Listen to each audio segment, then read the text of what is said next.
Hello दोस्तों, नमस्कार। आप लोगों का एग्री स्टडी 92 में बहुत बहुत स्वागत है। आज हम हार्टिकल्चर से संबंधित 25 इंपॉर्टेंट क्वेश्चंस को डिस्कस करेंगे जो हमारी आने वाली एजीटी की परीक्षा के दृष्टिकोण से अत्यंत महत्वपूर्ण होंगे।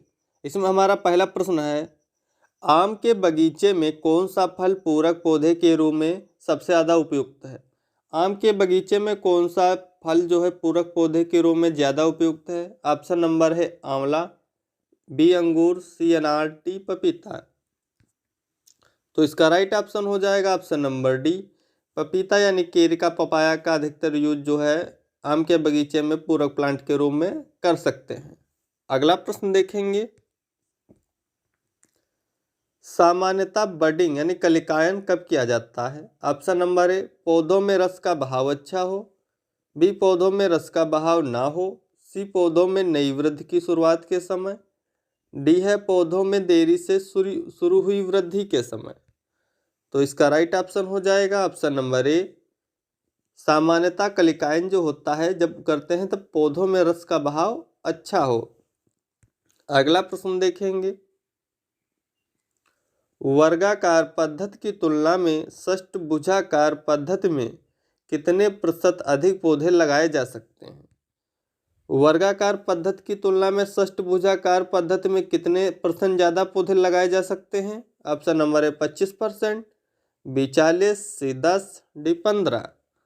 तो इसका राइट ऑप्शन हो जाएगा ऑप्शन नंबर डी, 15% पौधे षष्ठभुजाकार में अधिक लगाए जा सकते हैं वर्गाकार पद्धति की अपेक्षा।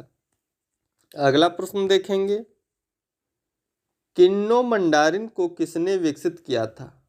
ऑप्शन नंबर ए है Elmas, B H B Hayes, C T Tanaka, D H B Frost. तो इसका राइट ऑप्शन हो जाएगा option number D, H B Frost ने किन्नो मंडारिन का विकास किया था। अगला प्रश्न देखेंगे, नपुंसकता विरोधी विटामिन है यानी एंटी स्टेरिलिटी विटामिन कौन सी है? ऑप्शन नंबर है विटामिन ए रेटिनॉल, बी है विटामिन सी एस्कॉर्बिक एसिड, सी है विटामिन ई टोकोफेरॉल, डी है विटामिन डी कैल्सीफेरॉल। तो इसका राइट ऑप्शन हो जाएगा ऑप्शन नंबर सी, जो नपुंसकता विरोधी विटामिन है उसको बोलते हैं विटामिन ई। अगला प्रश्न देखेंगे, किसके अंदर आम के बीजों की अंकुरण क्षमता खत्म हो जाती है? अंकुरण क्षमता कितने सप्ताह के अंदर खत्म हो जाती है? ऑप्शन नंबर ए इसमें दिया हुआ है 3 से 4 सप्ताह में आम के बीजों की अंकुरण क्षमता खत्म हो जाती है, बी है 4 से 5 वीक, सी है 7 से 8, डी है 10 से 15। तो इसका राइट ऑप्शन हो जाएगा ऑप्शन नंबर बी, 4 से 5 सप्ताह के अंदर आम के बीजों की जो वाइबिलिटी है वो खत्म हो जाती है। अगला प्रश्न देखेंगे, अंतर्राष्ट्रीय उद्यान संस्थान यानी इंटरनेशनल हार्टिकल्चर इंस्टीट्यूट कहाँ पर स्थित है? ऑप्शन नंबर ए है इटली में, बी है ब्राज़ील, सी भारत, डी चीन। तो इसका राइट ऑप्शन हो जाएगा ऑप्शन नंबर बी, ब्राज़ील में अंतर्राष्ट्रीय हार्टिकल्चर इंस्टीट्यूट स्थित है। अगला प्रश्न देखेंगे, विश्व में सब्जियों के उत्पादन में प्रथम स्थान रखने वाला देश? विश्व में सब्जियों के उत्पादन में कौन सा देश जो है प्रथम स्थान रखता है? ऑप्शन नंबर ए है भारत, बी है चीन, सी है अमेरिका, डी है रूस। तो इसका राइट ऑप्शन हो जाएगा ऑप्शन नंबर बी, जो चीन है उसका सब्जियों के उत्पादन में विश्व में प्रथम स्थान है, द्वितीय स्थान पर भारत आता है। अगला प्रश्न देखेंगे, सिस्टेमिक पोमोलॉजी का जनक कहलाता है। सिस्टेमिक पोमोलॉजी का जनक कौन है? ऑप्शन नंबर ए है डी कैंडोल, बी मेंडल, सी डार्विन, डी कोई नहीं। तो इसका राइट ऑप्शन हो जाएगा ऑप्शन नंबर ए, डी कैंडोल को सिस्टेमिक पोमोलॉजी का जनक कहा जाता है। अगला प्रश्न देखेंगे, राष्ट्रीय उद्यान मंडल यानी एनएचबी की स्थापना किस वर्ष में की गई? नेशनल हार्टिकल्चर ब्यूरो की स्थापना कब हुई? ऑप्शन नंबर है 1976, बी 1984, सी 1987, डी 1990। तो इसका राइट ऑप्शन हो जाएगा ऑप्शन नंबर बी, राष्ट्रीय उद्यान मंडल की स्थापना 1984 ईस्वी में हुई थी। अगला प्रश्न देखेंगे, कृषि एवं प्रोसेस्ड उत्पाद विकास प्राधिकरण की स्थापना किस वर्ष में की गई? एपीडा का पूरा नाम होता है agricultural and processed food product export development authority. इसकी स्थापना कब हुई? ऑप्शन नंबर है 1975, बी है 1980, सी है 1985, डी है 1990। तो इसका राइट ऑप्शन हो जाएगा ऑप्शन नंबर सी, 1985 में एपीडा की स्थापना की गई, agriculture and processed food product export development authority. अगला प्रश्न देखेंगे,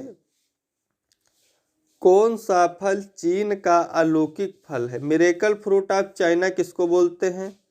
option number A kiwi, B आम, सी लीची, डी लोकाट।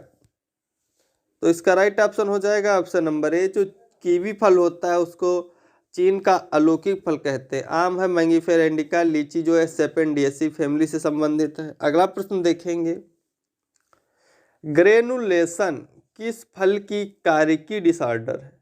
कार्यकी डिसऑर्डर किसका है ग्रेनुलेशन? ऑप्शन नंबर है चीकू, बी है नींबू वर्गीय फलों का, सी है आम का, डी है अमरूद का।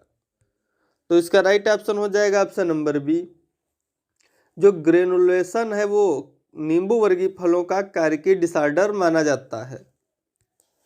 अगला प्रश्न देखेंगे, कौन सी प्लांटेशन क्रॉप में स्किपिंग प्रयोग में लाई जाती है? स्किपिंग प्रयोग में किस में लाई जाती है? Option number A rubber, B coffee, C चाय, डी काजू। तो इसका राइट ऑप्शन हो जाएगा ऑप्शन नंबर सी, चाय में स्किपिंग प्रयोग में लाई जाती है। अगला प्रश्न देखेंगे, किस पौधे में डी लीफ पोषक तत्व के स्तर का श्रेष्ठ सूचक है? डी लीफ किस प्लांट में पोषक तत्व के स्तर का श्रेष्ठ सूचक है? ऑप्शन नंबर ए है इसमें अनानास, बी सेब, सी केला, डी बेर।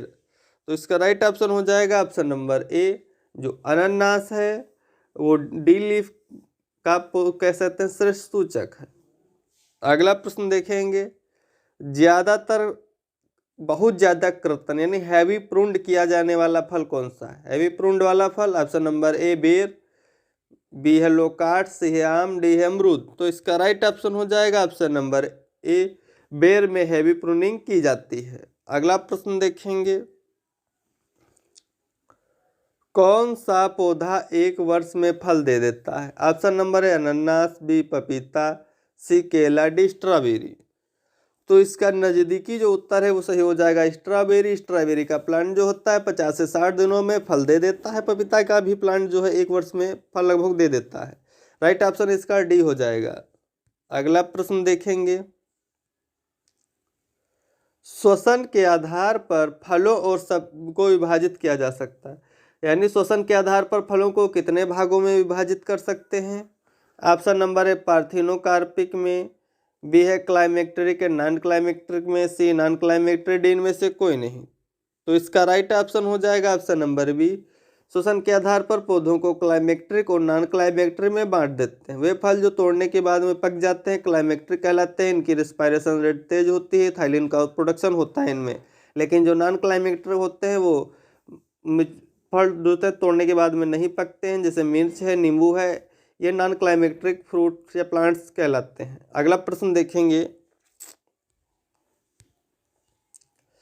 सूक्ष्म प्रवर्धन यानी माइक्रो प्रोपेगेशन में रोग रहित पौधे किस विधि के द्वारा प्राप्त किए जाते हैं? माइक्रो प्रोपेगेशन में किस विधि के द्वारा पौधे तैयार किए जाते हैं? Disease free plant. तो ऑप्शन नंबर है एंथर कल्चर से, बी है माइक्रो प्रोपेगेशन से, सी है मेरिस्टेम कल्चर से, डी है एम्ब्रियो रेस्क्यू से। तो इसका राइट ऑप्शन हो जाएगा option number C, meristem culture से जो है रोग रहित पौधे तैयार किए जाते हैं। अगला प्रश्न देखेंगे, फल छटनी है तो वृद्धि नियंत्रक है, ग्रोथ रेगुलेटर कौन सा है फल छटनी है? तो option number NAA, B IAA, C है साइटोकाइनिन, डी है GA3। तो इसका राइट ऑप्शन हो जाएगा NAA, नेफ्थेनिन एसिटिक एसिड जो होता है फल छटनी है तो ग्रोथ रेगुलेटर है। अगला प्रश्न देखेंगे, दक्षिण भारत में नींबू प्रजाति के लिए सबसे उपयुक्त विशिष्ट मूलवंत कौन सा है? दक्षिण भारत में नींबू प्रजाति के लिए सबसे एप्रोप्रिएट जो है मूल वृंत कौन सा है? ऑप्शन नंबर है citrange, B Cleopatra mandarin, C Rangpur lime, D इनमें से कोई नहीं। तो राइट ऑप्शन हो जाएगा option number C Rangpur lime जो है विशिष्ट मूल वृंत है दक्षिण भारत में नींबू प्रजाति के लिए। अगला प्रश्न देखेंगे, आम में लीफ स्कोर्चिंग का कारण है। आम में लीफ स्कोर्चिंग क्यों होती है? ऑप्शन नंबर है क्लोराइड की विषाक्तता, बी क्लोराइड की कमी, सी नत्रजन की कमी, डी फास्फोरस की कमी। तो इसका राइट ऑप्शन हो जाएगा ऑप्शन नंबर है क्लोराइड की विषाक्तता के कारण जो है आम में लीफ स्कोर्चिंग होती है।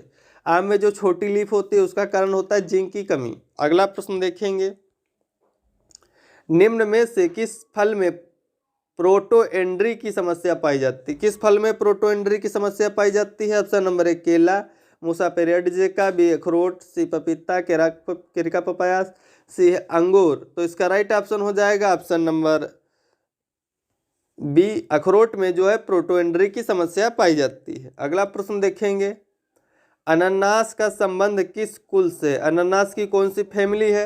ऑप्शन नंबर है जंगलडेसी, बी पामी, सी एनाकार्डियेसी, डी ब्रोमिलियेसी। तो इसका राइट ऑप्शन हो जाएगा ऑप्शन नंबर डी अनानास की फैमिली ब्रोमिलियेसी है।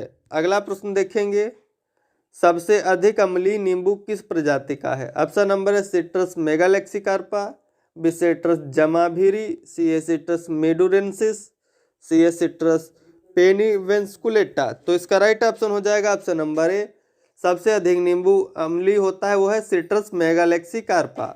अगला प्रश्न देखेंगे, यांत्रिक कटाई के लिए उपयुक्त रसायन है। ऑप्शन नंबर है ABA, बी GA3, सी एथेफोन, डी IAA। तो इसका राइट ऑप्शन हो जाएगा ABA। जो ABA होता है उसका मैकेनिकल हार्वेस्टिंग में यूज करते हैं। Thanks for watching, please like and subscribe my channel.